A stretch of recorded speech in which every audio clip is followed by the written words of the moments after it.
creek. Walk 'em up and down in the summer heat. Same old boy changing like the seasons. Country kid turning to a town right heathen. Country kid turning to a town right heathen. Hey everybody, Old Man Van here in the Old Man Van Cave, the Old Man Van Castle. Today it's February 10th, 2024, and I got another package in the mail yesterday.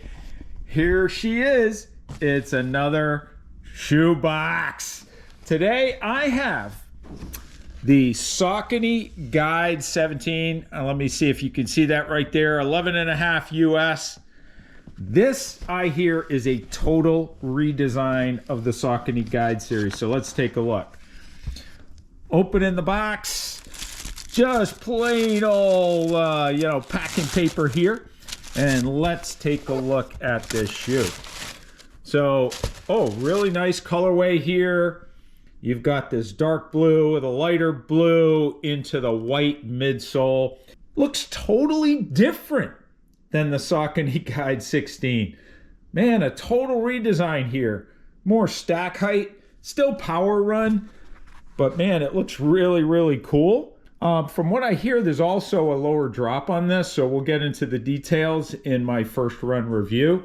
I'm gonna take these shoes out for its first run today, and let's see how they perform, but really cool looking. Totally different. There you have the Guide 17 on there. Just a really neat looking shoe. Quick view of the outsole. Wow, it looks like just power run with some strategically placed outsole rubber here. That's going to be really interesting to see how the wear is on this. So there's also no medial post there. No medial post whatsoever. So that's pretty cool. So we'll talk about the stability features in the shoe, go over all the details when we get back inside. So there you have it. The brand new, all new, redesigned Saucony Guide 17. Hey everybody, welcome back to Old Man Van Running. Here again in the Old Man Van Cave, the Old Man Van Castle. Today I'm going to give you another first run, first impressions review. This time of the all new, and I mean all new because it's totally revamped, Saucony Guide 17. This is now a max cushioned, moderate stability daily trainer. If you've seen my reviews of the Saucony Guide series before, you know I liked the 14, the 15, and the 16. They were pretty versatile shoes up to middle distances. They were a little firm. And they had some pretty pronounced stability features, a medial post in the 14, and then these kind of medial post arches in the 15 and the 16, but I really like those shoes.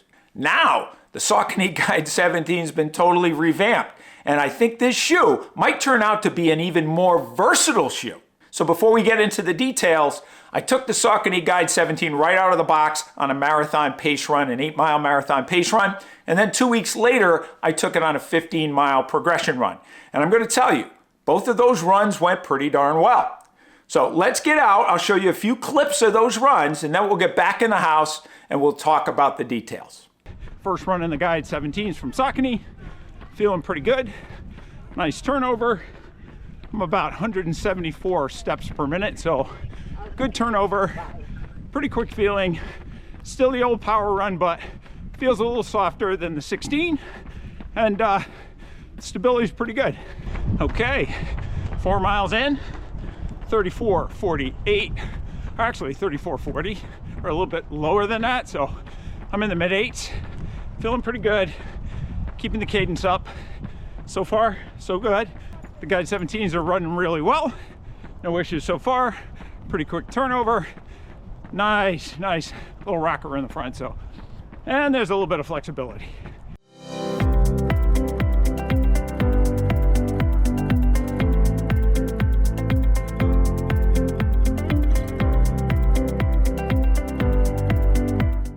Now, as far as the Saucony Guide 17s, they did a really good job today. First run was excellent. No hot spots, no blisters, no issues whatsoever there. Stability was fine, and we'll talk about that in more detail as well. Hey everybody, it's Sunday the 18th of February 2024. I'm out doing a 15-mile long run today. Look at the beautiful snow. Most of the trail, at least up here, is clear. This part isn't, so I'm gonna do like 2.5 mile back and forth to get 15 in. But today I've decided, instead of the GTS 21s, I'm going with the Saucony Guide 17s to try them out on a long run. And the idea there is they're a 6mm drop, so that's better for the IT band. The lower the drop, the better. I'm halfway through my 15 miler. So far, so good. The Guide 17s are working great, and feeling really good about this run so far. Let's keep it up. Wow, absolutely wow. Got through 15 miles. Last 2 miles were under 8 minutes. The last one was right around 7:20 or even a little below 7:20. So I was flying out there at the end of this run. The Saucony Guide 17s were outstanding today. Really, really good all around shoe, man. Very, very impressed with this update. Much better, and I love the 16s, but much better than the 16s. Okay, we're back. A couple of pretty good runs. Very impressed with the first 2 runs in the Saucony Guide 17. You know, it's always a risk taking them on pretty long runs right out of the box, but no issues whatsoever with the Saucony Guide 17 in either of those runs. No hot spots, no blisters, so that's really good. So, just for comparison, here is the Saucony Guide 16. You can see, right, it had moderate stack height here of that power run midsole material, but really it also had kind of this medial post arch here, and that's a hard TPU plastic stability feature. So all of the Saucony Guides up to date have been, you know, pretty firm, and also pretty firm in the heel because of that medial posting. The Saucony Guide 17 is totally different. They got rid of that. The stability features we'll talk about in a minute are totally different and much more muted, but no less effective. So first of all, let's get right into the numbers. So the Saucony Guide 17 comes in at a really reasonable price point. It comes in at $140 US. Most of the stability daily trainers I've been reviewing lately are up around $160. So this is an absolute steal at $140. Really, really good price point for a max cushioned, moderate stability daily trainer that's not too heavy, has some responsiveness as we'll talk about. So just a really, really good price. Going on to weight, just like the previous guides, the Guide 17 is not that heavy for a daily stability trainer.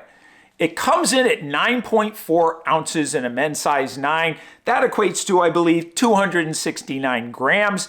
And then for the women out there, it comes in at 8.1 ounces or 232 grams in a women's size 8. So not a bad weight whatsoever for a daily stability trainer. Moving on to stack height.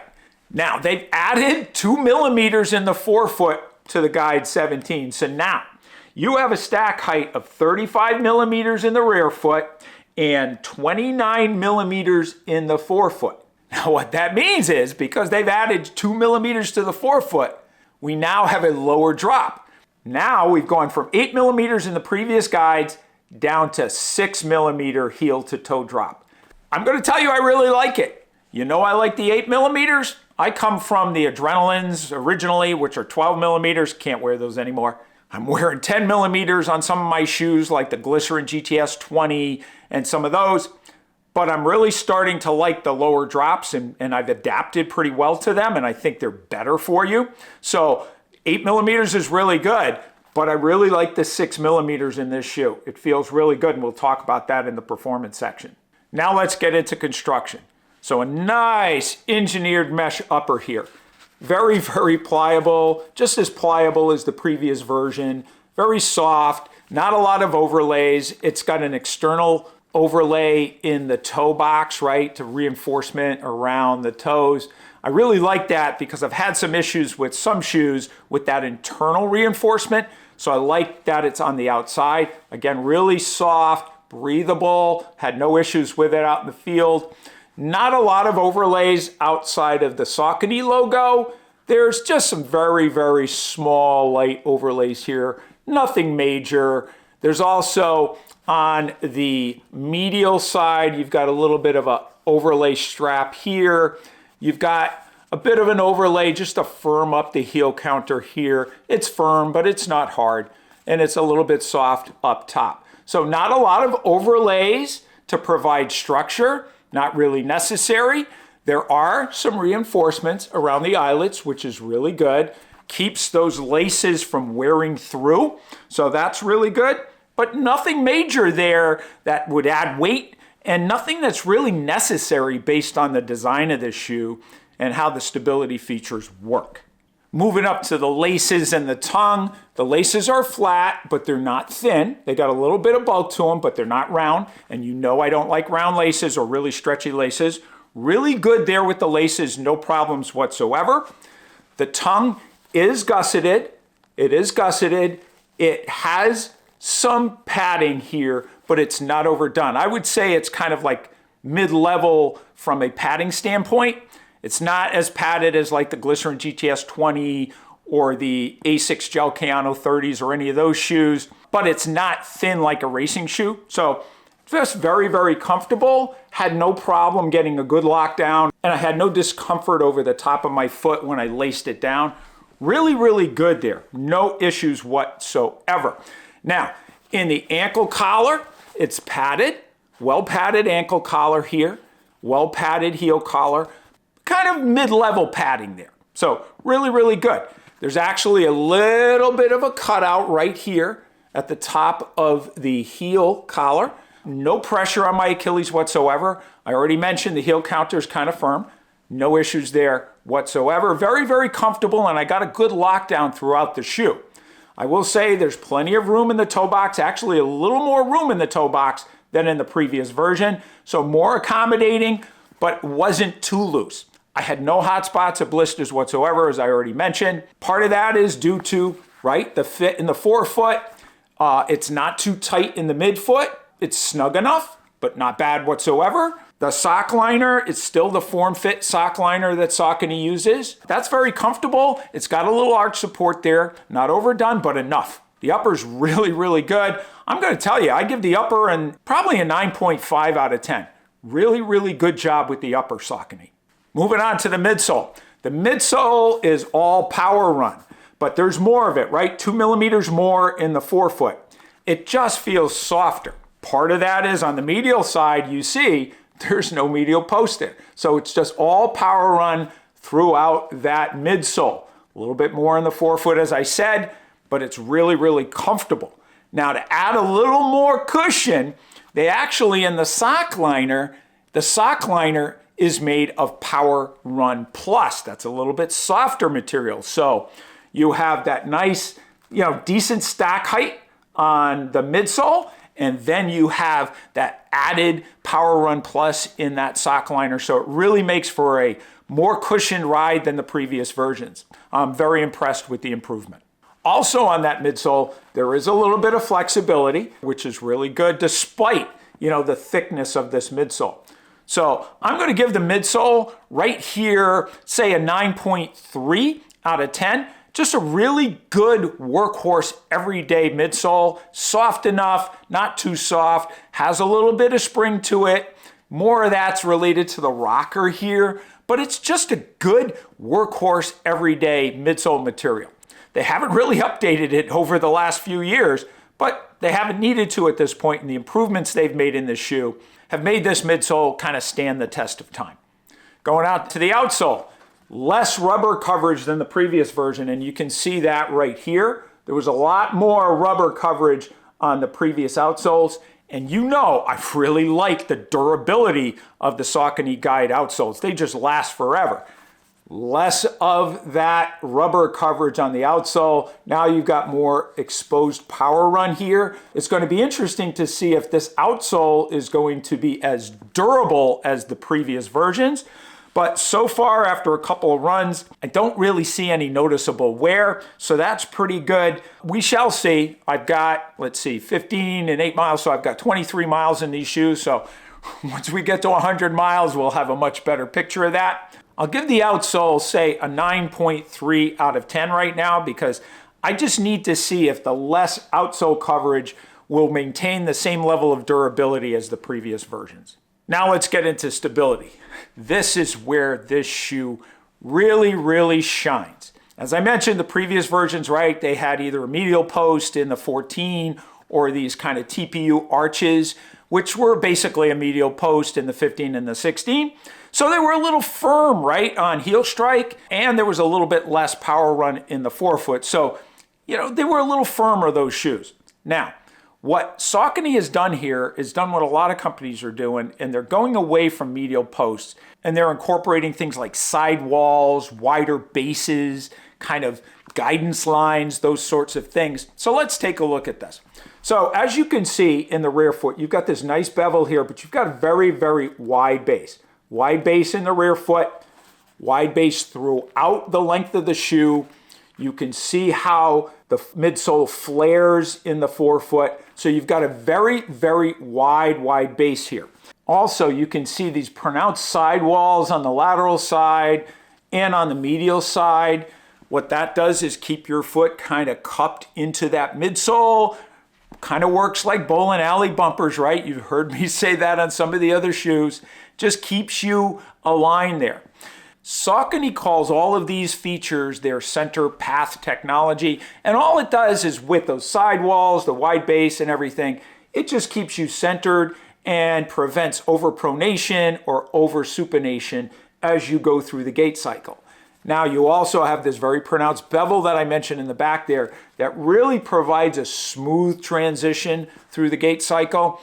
So I really enjoyed the stability features in this shoe. Never did I feel like I was overpronating. It didn't feel any less stable than the previous versions, but it felt softer and kind of springier than the previous versions. So I'm going to give the stability features and the Saucony Guide 17 a good 9.75 out of 10. I just think it's the perfect combination for anyone with mild to moderate stability needs, and I think could even accommodate some with more pronounced pronation issues. So it's some of the best incorporation of these types of features of any shoe I've tried so far. So 9.75, that's pretty darn good. Fit and comfort, as I mentioned, true to size, fits really well, good lockdown, very comfortable, no hot spots, no nothing. My feet felt really good. Step in, first time out of the box in these shoes, really comfortable. The other thing is there's more cushioning in this shoe. It's now more of a max cushion shoe, but it's not a wallowy kind of cushion. It's just a nice middle ground cushioning as far as I'm concerned, but there's plenty of it there. My legs did not get fatigued over 15 miles, and I was actually able to pick up the pace pretty significantly in these shoes, even on tired legs towards the end of that long run. So from a fit and comfort standpoint, I'm going to give this shoe a 9.5 out of 10. Outstanding. On to performance. Very impressed with this shoe. I think this is another versatile stability daily trainer.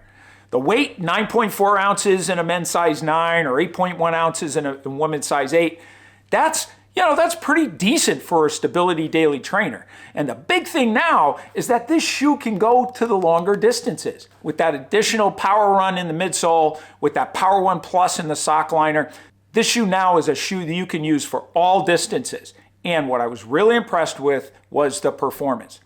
Although it's not a bouncy shoe, because of that rocker and the nice bevel in the back and the weight of this shoe, it gives you a really nice smooth roll through the gait cycle. And I'm telling you, when you pick up the pace, it gets even better.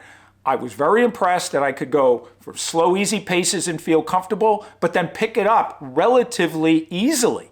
And I was going a lot faster than I thought I would go in these shoes. So I'm going to give performance of the Saucony Guide 17 for the type of shoe it is. I'm going to give it a 9.75 out of 10. Just because for a stability daily trainer, that performance is outstanding. If I only had money for one shoe and I didn't have a ton of money, $140 for a shoe this good and this versatile, this would be an absolute no-brainer. Lastly, value. $140 US for a shoe this versatile. I'm going to give value on the Saucony Guide 17 a 9.75 as well. I think this is, again, just a no-brainer of a purchase for me. For any stability runner, I think this should be a shoe that's in your rotation. Obviously, I got to get 100 miles out of it, but my first impressions, first runs in this shoe, this is almost the perfect shoe for me. And as long as the outsole holds up, I think this score is going to stay there. So there you have my first runs, first impression review of the Saucony Guide 17. What a great update to the Saucony Guide series. 2 great runs in it so far. Can't wait to get it back on my feet and get some more miles in it. I'm going to give, on first impressions, an overall score to the Guide 17 of 9.5 out of 10. This is an outstanding score. And if that outsole holds up like the previous Guide versions, I don't see any reason why the score can't go up. Couple of final things before we go. As you know, I'm running the 128th Boston Marathon this coming April. As I've already qualified, already have my bib, already have my entry, I figured why not leverage it to do something for a good cause? Well, my late mom and my late grandmother both suffered from Alzheimer's disease. A few weeks back, I reached out to the official Alzheimer's charity of the Boston Marathon, Team END ALZ, and I asked them if I could run for their team and also raise money for Alzheimer's. They graciously accepted, and I'm going to be running for Team END ALZ this coming April. I've set up a fundraising page, and I'll provide the link in the description below. Any contribution anyone can make would be greatly appreciated. So thanks for watching this video. If you liked it, please hit the thumbs up button. If you haven't subscribed already, as always, please hit the subscribe button and that notification bell so you'll get notified when more videos are posted. Any and all comments really do help the channel. And as I always say, if you know somebody, friends, running pals, what have you, that you think might enjoy the Old Man Van Running channel, please let them know. So thanks again, and as always, lace up those shoes and let's get out on the roads. Railroad tracks run along the creek, walk 'em up and down in the summer heat. Same old boy changing like the seasons, country kid turning to a town right here.